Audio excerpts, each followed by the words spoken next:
যাহা বলিব সত্য বলিব, সত্য বলি মিথ্যা বলিব না। আজ থেকে ২২ বছর আগে একটি ঘটনা ঘটে গেছিল। সালটা ছিল ২০০২ সাল।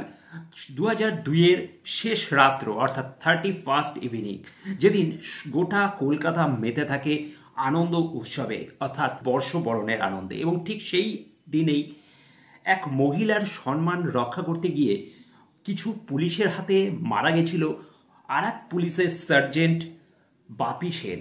এবং সেই ঘটনাকে কেন্দ্র করেই চন্দ্রাশিস রায়ের নতুন ওয়েব সিরিজ, হইচইয়ের ওয়েব সিরিজ যাহা বলিব সত্য বলিব। এই কথাটা বলাটা যতটা সহজ, কাজটা কিন্তু ততটাই কঠিন। যখন লড়াইটাই হয় ব্যাড কপ ভার্সেস গুড কপ, দাবার বোর্ড আর কোর্টের মধ্যে ডিফারেন্ট একটাই থাকে, সেটা হচ্ছে দাবার বোর্ডে সাদা এবং কালো, আর কোর্টে পুরোটাই হচ্ছে ধূসর। তো এরকমই অনেক অমীমাংসিত ধূসর কেস থেকে গেছে, যা সত্যতা কখনোই হয়তো সামনে আসেনি, কিন্তু তবুও গীতাতে হাত রেখে বলা হয় যাহা বলিব সত্য বলিব। যাই হোক, প্রসঙ্গে আসা যাক। এখানে আমরা যে মুখ্য লড়াইটা দেখতে পাচ্ছি, পৃথা রয় এবং জয়রাজ সিংহ, এমনই দুজন উকিল যখন মুখোমুখি হয়, যার মধ্যে একজন হচ্ছে প্রচুর এক্সপিরিয়েন্স, যে নাকি শুধুমাত্র একটা কেসই হেরেছিল, তার পিছনে একটা কারণ রয়েছে, এবং একজন সম্পূর্ণ নতুন। তো এই রকম দুজন সামনাসামনি মুখোমুখি হয়, তখন সেই লড়াইয়ে জিতবে কে?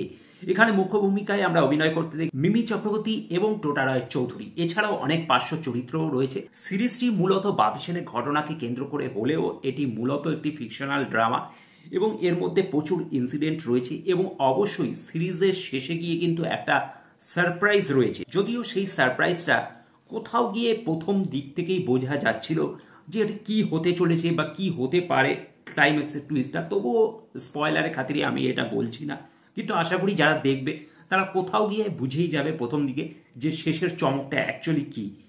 তো শেষের ক্লাইম্যাক্সটা আমার কোথাও গিয়ে একটু দুর্বল লেগেছে। সেখানে যদি আর একটু টান কিছু উত্তেজনা এবং টুইস্টটাকেই যদি আর একটু চমকপ্রদভাবে প্রেজেন্ট করা যেত, তাহলে আমার মনে হয় দর্শক আরও একটু বেশি সারপ্রাইজ হতে পারত।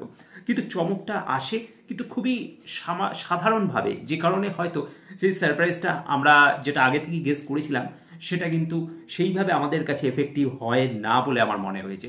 কিন্তু গোটা সিরিজটা জুড়ে যে দ্বন্দ্বগুলো আমাদেরকে দেখানো হয়েছে, সেই জিনিসগুলো অবশ্যই ভালো লাগে।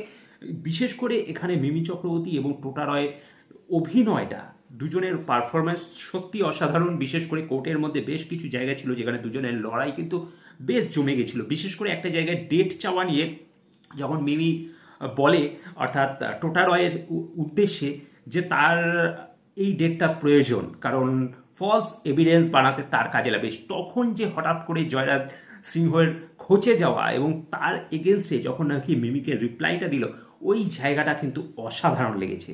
এবং তার পাশাপাশি আরও অনেক কিছু ছিল সিরিজটা জুড়ে, প্রফেশনাল লাইফ, পার্সোনাল লাইফ, সব কিছু মিলেমিশে একটা সিরিজ হয়েছে। যাই হোক, সবশেষে এই সিরিজের সেই ইফটিজিং হওয়া মেয়েটি প্রকাশ্যে আসলেও আসলে বাপি সেনের লাইফে সেই মেয়েটি যার জন্য সে প্রাণত্যাগ করেছিল, সেই মেয়েটি কিন্তু এখনো পর্যন্ত প্রকাশ্যে আসেননি।